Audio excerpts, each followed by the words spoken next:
sufras por los malvados, no envidies a los que obran mal, se secarán como la hierba, como el césped se agostará. No sufras por los malvados, no envidies a los que obran mal, se secará como la hierba, como el césped se agostará. Confía en el Señor y haz el bien. Habita tu tierra y sé leal. Sea el Señor tu delicia, y Él te dará lo que ansía tu corazón. Encomienda tu camino al Señor y espera en Él. Confía en Él, que actuará para brillar tu justicia, hará brillar tu lealtad.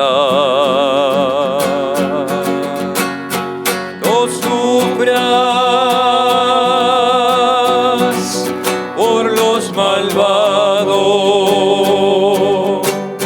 no envidies a los que obran mal, se secará como la hierba, como el césped se agostará. Cohíbe tu ira, reprime el coraje, no te exasperes, no sea que obres mal. Los que obran mal son excluidos.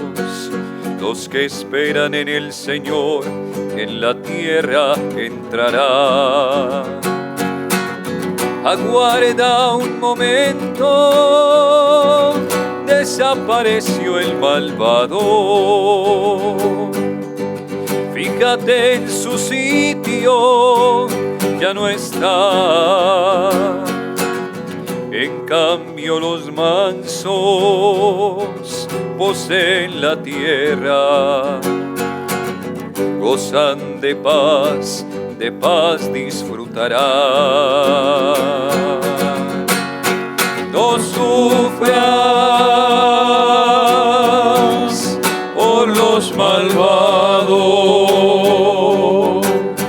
no envidies a los que obran mal, se secará como la hierba, como el césped se agostará.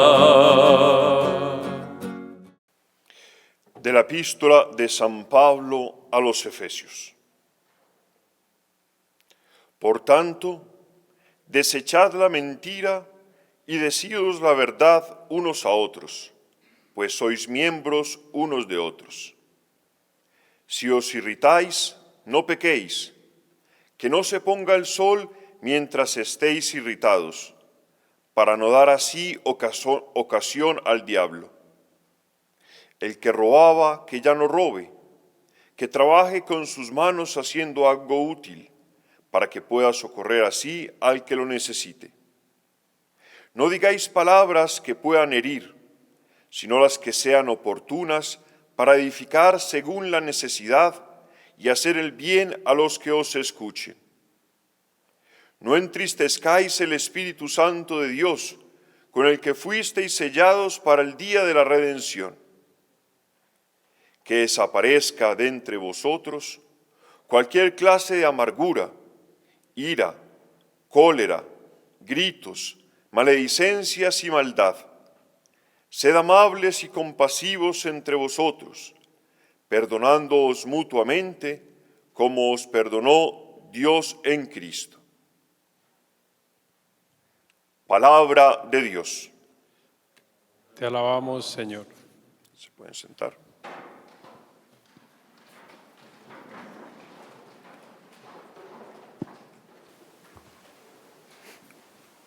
Bien, hermanos. Hoy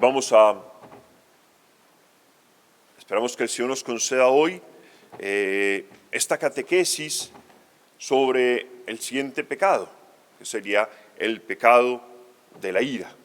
Este sería ya el cuarto pecado, digamos, que vemos. Después del de la soberbia, hemos visto también el de la lujuria, hemos visto también, me falta uno, la avaricia, exactamente, ¿qué hice yo? Estamos cansados hoy. La avaricia y el de la ira. Este es el cuarto, exactamente. Y el pecado de la ira, para poder entender el pecado de la ira, primero tenemos que entender un poco que los pecados son en general, la mayoría de los pecados, sobre todo los pecados capitales, son en general una especie de caricatura en el sentido peyorativo del término, una desfiguración, una corrupción de los bienes y los dones que Dios ha dado al hombre. De manera que estos bienes, dones que el Señor da al hombre, se pueden de alguna manera desfigurar, corromper, y así, digamos, de alguna manera aparecen o surgen estos pecados. Así como Dios le ha concedido al hombre, digamos, un sentido de autonomía, ¿no? De autonomía propia, de libertad, que es justo y bueno, pero cuando esta libertad y esta autonomía del hombre, digamos, se sofoca, aparece el pecado de la soberbia. El hombre Dios le ha concedido al hombre esta posibilidad de los bienes que le ha concedido, las riquezas que ha dado a este mundo precisamente para su bien. Pero cuando el hombre, digamos, cuando el corazón del hombre se corrompe, ¿no? Y hace de esos bienes una idolatría, aparece precisamente la codicia. Dios ha concedido al hombre un don maravilloso que es la sexualidad, a través de la cual el hombre puede amar y donarse. Pero cuando esta sexualidad se corrompe, ¿no? Aparece la lujuria y todos sus pecados. Y así podemos entender, y se debe entender también, este pecado de la ira, que de alguna manera surge de este corromper una pasión propia del hombre, que en sí misma no es mala, porque ha sido dada precisamente al hombre por Dios, que es esta reacción que tiene el ser humano frente al mal y frente a la injusticia. Frente al mal y frente a la injusticia, el hombre reacciona. Es lo que se llamaría la ira como pasión. No estoy hablando todavía del pecado. Para que me entiendan algunos ejemplos, así muy brevemente, la Escritura, de hecho en los Salmos, el primer Salmo que proclamamos hoy hablaba precisamente de la ira de Dios. El Antiguo Testamento habla muchísimo, el Nuevo también habla algo, de esta ira de Dios. Y la ira no es que Dios venga con furor y violencia, no. Se refiere precisamente a Dios que no ama el mal, que aborrece el mal, y que precisamente obra para extirpar el mal de la vida del hombre y de la vida del mundo. Y por eso se habla de ese último día, el día de la ira, en donde será la manifestación última de Dios para destruir la muerte y destruir el mal. Y esta misma ira, digamos, en cuanto a pasión positiva, ¿no? La podemos ver incluso en la misma Escritura. Si uno ve, por ejemplo, las cartas de Pablo, Pablo escribe con muchísima pasión a las comunidades, para evitar que las comunidades tergiversen el evangelio que él les ha anunciado, para evitar que los hermanos entren en un pecado. Y les dirá con mucha fuerza: oh insensatos Gálatas, ¿cómo habéis abandonado el Señor tan rápido y habéis ido detrás de otros dioses? ¿No? Y lo hace con pasión, con fuerza. No me imagino que escribiera eso pues con rositas, ¿no? Lo hace con fuerzas, con ganas. Es esta, digamos, esta ira en cuanto a pasión. El problema es que nosotros siempre comprendemos la ira en un sentido negativo, ¿no? Hay otro ejemplo normal, ¿no? Digamos, de la vida cotidiana. Por ejemplo, los padres, cuando tienen que corregir a un hijo, frente al mal que comete un hijo, ¿no? Inmediatamente surge la necesidad de corregirlo, de no dejar que ese mal se siembre en el corazón del hijo. Y por eso es necesaria la corrección, por eso es necesario amonestar, ¿no? Para corregir a ese hijo, para que ese árbol no crezca torcido y se caiga, sino que pueda crecer derecho, en justicia, en verdad, en amor a Dios. En nuestra misma vida se puede dar esta ira como pasión positiva, y se debería dar frente a nuestros pecados. Precisamente es un pecado no tener esa ira, es decir, ser pusilánimes ante nuestros pecados, ver nuestros pecados y que no nos importe quedarnos dormidos en ellos, contentos y tranquilos en ellos, cuando lo natural de nuestro espíritu es reaccionar frente al mal mismo que vemos en nosotros mismos, querer que el Señor lo erradique, que el Señor pase a través de esa muerte. Bien, entonces ese es como un pequeño paréntesis para ver cómo esta pasión positiva que Dios ha dado al hombre, ¿no? Cuando se desdibuja, se caricaturiza, por decirlo de alguna manera, ¿no? Aparece el pecado, que será este pecado capital que vamos a ver hoy, que es el pecado de la ira. El pecado de la ira. Entonces el pecado de la ira es precisamente esa reacción desproporcionada, irracional, contra algo que, digamos, de alguna manera te estorba, algo que de alguna manera se manifiesta como mal o como injusticia. Pero es una reacción que de por sí es desproporcionada. Es una reacción que, intentando quitar el mal, intentando quitar la justicia, lo que realmente hace es estar llena del egoísmo, de la revancha y de la venganza. Entonces la ira lo que desea es simplemente desquitarse de un mal que ha sufrido. Desquitarse, tomar venganza, tomar revancha, no dejársela montar, en términos un poco más agrícolas, más nuestros, ¿no? Esa es la ira. Y la ira como pecado tiene un peligro grandísimo, como dirán todos los padres, que la ira nubla el juicio. La ira nubla y corta el juicio. De manera que el hombre en la ira no es consciente de lo que hace. Dirá Santo Tomás que, dividiendo un poco, digamos, esta ira, Santo Tomás es maravilloso porque de alguna manera recoge, digamos, toda la tradición que había antes de él, de los distintos padres, y de alguna manera la sistematiza, ¿no? Entonces dice que la ira es ciega en muchos aspectos.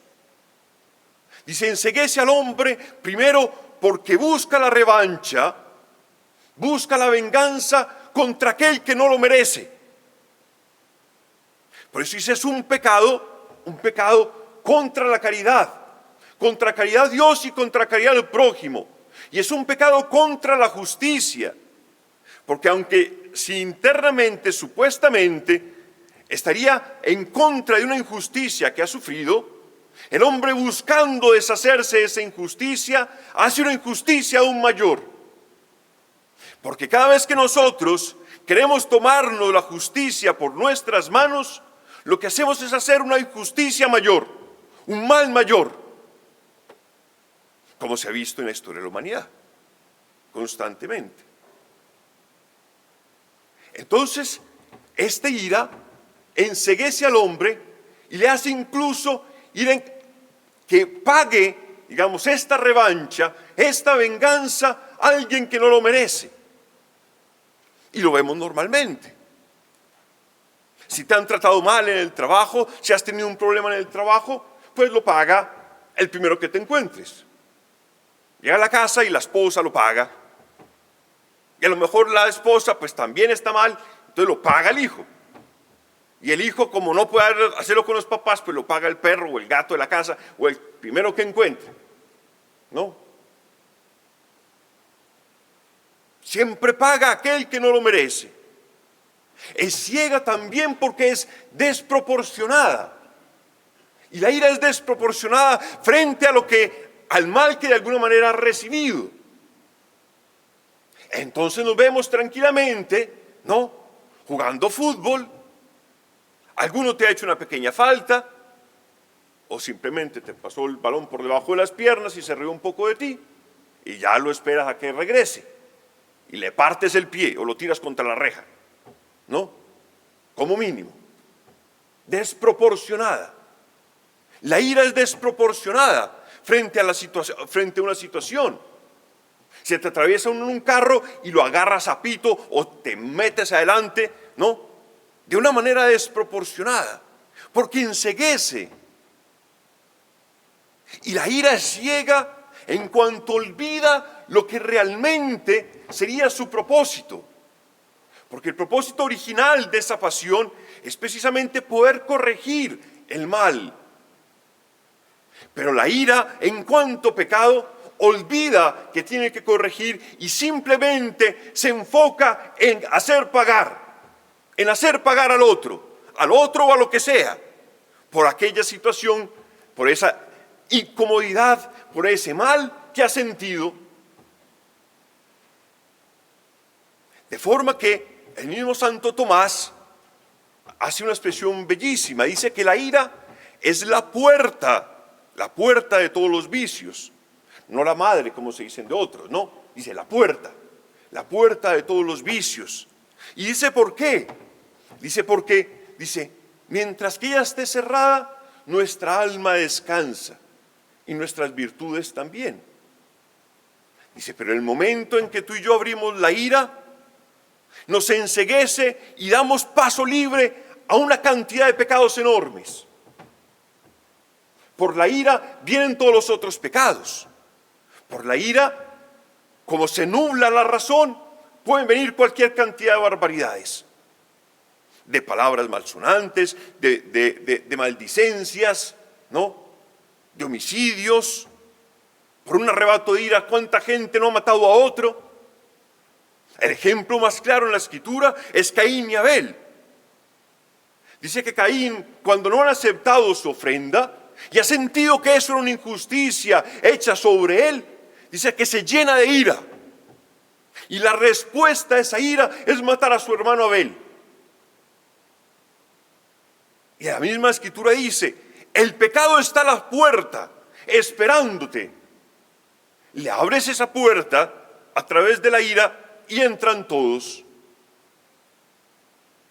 Es interesantísima esa expresión de nuestro querido Santo Tomás. Y Santo Tomás, es fantástico, me gusta mucho Santo Tomás de Aquino, hace una expresión maravillosa y describe cómo es cómo se va dando la ira en nuestra vida, en nuestro corazón, pues en nuestro ser. Dice, la ira empieza en el corazón, con los pensamientos rápidos que nos vienen de venganza. Este me la hizo, me la tiene que pagar, ¿no? Frente a una situación inmediatamente arranca el corazón a palpitar y los pensamientos a dispararse. Dice, después la ira se va apoderando de nuestro cuerpo, de nuestras facultades, de nuestra lengua. Ya no logras hablar del todo bien, del todo claro. Se te monta una palabra encima de la otra y el cuerpo se empieza a poner como nervioso, ¿no? Y termina con el acto, con los hechos de violencia. Y otra, había escrito por aquí, que traje un pastelito para recordarme de los padres, porque los padres tienen unas expresiones fantásticas. San Gregorio hace una expresión bellísima. La voy a leer porque es así, no pude aprenderme la memoria. Dice así, bajo los estímulos de la ira, palpita el corazón. Va a escribir lo que pasa con la ira. Lo que arranca el corazón es primero a 1.000 millones, ¿no? Cuando te meten la patada y jugando fútbol arranca la cosa como que no va la cosa, ¿no? Cuando llevas esperando media hora en el banco una fila y se te mete la señora adelante, sin respetar la fila. Uno arranca inmediatamente como a movérsele a uno el cuello y el corazón arranca toda, ¿no? Entonces arranca, es que el corazón, estímulo de la ira, palpita el corazón, tiembla el cuerpo.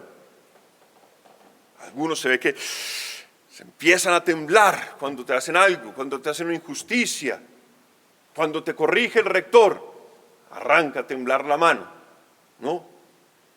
Y dice, se traba la lengua, ya no logras juntar una palabra con la otra, se pone incandescente el rostro, te pones colorado, se te sube la temperatura, así como lo pintan en las caricaturas, ¿no? Se pone colorado la temperatura, empieza la nariz, los hebreos tienen una expresión muy interesante para la ira es propiamente ese resoplar por la nariz, ¿no? Como los toros cuando van a embestir, ¿no?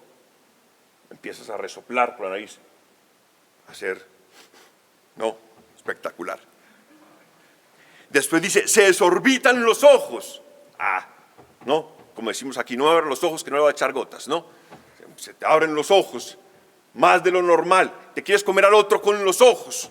¿Cómo es posible que me diga eso? ¿Cómo es posible que me mandes otra vez a botar basura si lo hice ya ayer? ¿No? Y abren los ojos, desorbitados, ¿no? Dice, los conocidos se vuelven desconocidos. Vamos viendo cómo la ira va tomando posesión del hombre hasta llegar a este punto. Dice, los conocidos se vuelven desconocidos. Y eso es lo tremendo de la ira, que convierte al hermano, como te enceguece, convierte al hermano en un enemigo. Y aquel que era conocido se convierte en ti en un enemigo. Se te olvida que es un hermano y es para ti simplemente alguien que hay que eliminar, alguien que hay que quitar del medio. Es profundísima esas expresiones de San Gregorio Magno. Bien, y finalmente dice, la boca emite sonidos que ya los sentidos no pueden ni siquiera percibir. Empiezas a hablar y a decir cualquier cantidad de barbaridades que ya ni siquiera sabías que tenías dentro, ¿no? Y hablando sobre esta ira, para caracterizarla un poco, para que nosotros nos podamos identificar también cuando esta ira está también en nuestro corazón, podemos ver que hay como distintos niveles, porque no es lo mismo, ¿no? Hay distintos niveles de la ira, no en todos momentos es siempre igual. Entonces los padres dicen que hay un primer nivel que es la impaciencia. El iracundo, aquel que tiene la ira, es un impaciente. Es un impaciente. Es aquel que se mantiene un poco nervioso. Bien, que no te pueden decir nada porque ya tienen las 3 piedras en la mano. No. Aquel que piensa que todo el mundo le debe, que el universo entero le debe algo. Y como el universo entero le debe algo, se mantiene inquieto, impaciente. Entonces te levantas, abres la ducha y el agua está fría y ya empiezas a murmurar y hablar mal de todo el mundo. Y bajas al comedor y resulta que no había pan, una sola galleta. Y ya la cosa te pone un poco más nervioso todavía y ya no aguantas al otro, ¿no? Ya no aguantas al otro. Después vas a clase, después de una clase en la cual no has aguantado, ya estás fundido a punto de dormirte. En el último minuto de la clase, no falta el muchacho de siempre que levanta la mano. Profe, una pregunta. Y se te levanta toda la ira de Yahvé adentro y empieza a decir: este desgraciado engendro del mal, porque es posible que, como pregunta siempre en el último instante, cuando ya el profesor iba a cerrar la transmisión, ¿no? Digo ejemplos que supongo que les habrán pasado, ¿no? El impaciente. Después hay otro, un paso más allá, que son estas palabras y estos actos amenazantes, ¿no? Como por ejemplo las filas son lo mejor para ver lo que hay en nuestro corazón. Estás en una fila esperando lo que sea, entrar a alguna parte, comprar algo, pagar algo, ir al banco a reclamar algo, ¿no? Y estás ahí tiempo y tiempo, porque se demoran un montón y ya empezaste a murmurar dentro, ¿no? Porque la señora de allá se puso a hablar con la otra en vez de atender lo que tenía que hacer, y de las 5 cajas están atendiendo solo 2, y ya quieres comerte al resto del mundo, ¿no? Y se te atraviesa la señora que siempre llega y guáquetes. Se metió adelante de ti, y viene con un paquete así, esos llenos de facturas y de cosas que tiene que pagar, ¿no? Entonces empiezan las palabras amenazantes. A lo mejor eres muy educado y no eres capaz de decirle nada directamente. Entonces arrancas a hablar supuestamente para ti, pero lo escucha todo el banco, ¿no? Es que la gente es muy conchuda en esta vida. Es que no hay nada que hacer. Definitivamente. Nosotros llevamos aquí 1 hora y media y hay gente que acaba de llegar y se mete adelante, ¿no? Hablando para nosotros. Palabras amenazantes, palabras de ira, ¿no? O cuando vas en el carro, se te atraviesa algo y coges ese pito y ¡pran! Al fondo, ¿no? Si estuviera misiles, el carro se lo hubiera lanzado, ¿no? Eso, coges el pito y, ¿no? Empiezas con palabras amenazantes a recordarte hasta de su tatarabuela, ¿no? Por lo que está pasando. Después dice, hay un paso todavía más, que ya propiamente la violencia. Entonces te corrigen, te dicen algo y sales y ¡pam! Botas la puerta. Golpeas algo, tiras las cosas, ¿no? La violencia. Y un último, que es ya propiamente el furor, que es cuando ya propiamente la razón se ha nublado del todo, pierdes todo control y te botas a una violencia ciega. Te agarras allá de las mechas, de los pelos, agarrarte con otro a puños, a pata, con el que antes era simplemente un hermano tuyo, ¿no? Esta es la ira. Digamos, estos distintos como etapas, como niveles que tiene la ira. La ira, ya para terminar, la ira tiene también, habla Santo Tomás, refiriéndose a Aristóteles, porque es Aristóteles el que hace esta primera división, dice que en la ira hay una cosa muy interesante, dice porque en la ira hay al menos 3 tipos de iracundos. Bien, dice, hay unos que son los agudos, que son aquellos identificados con la impaciencia, aquellos que tienen impaciencia, que con cualquier cosa se disparan, con cualquier cosa inmediatamente están ya murmurando, con juicios, con rabia. Hay otros que llaman los amargos. Los amargos son aquellos que tienen rencor, que a lo mejor ni siquiera actúan, que a lo mejor tú no lo ves que actúe constantemente, que tira una puerta, que golpea a alguien, pero es aquel que constantemente guarda en su corazón el rencor, que le ha hecho una injusticia y lo tiene ahí adentro. El matrimonio es fantástico porque en el matrimonio se pueden hacer muchos ejemplos, ¿no? Entonces, el marido te hizo una, llegó tarde un día y esa se queda ahí guardadita, ¿no? Está ahí en la lista, lo tienes ahí guardado, en la lista. Después de años y años y años, todavía te acuerdas la que te hizo cuando estabas de novio. Porque se guardan esas facturas, esas injusticias. Hay otro tipo que es propiamente el implacable, que no descansa hasta que el otro haya pagado y busca de todas maneras que el otro pague, como sea, y se alegra por el mal del otro. Menos mal le pasó, porque claro, como es así, ojalá le pase, ¿no? Es implacable, que desea como sea la venganza y no descansa hasta que esa otra persona obtenga la venganza, la paga. ¿No? Y por eso dicen los padres que la ira tiene como unas hijas, pues son muchas más, pero voy a hacer simplemente unas cuantas, unas 6 de estas hijas.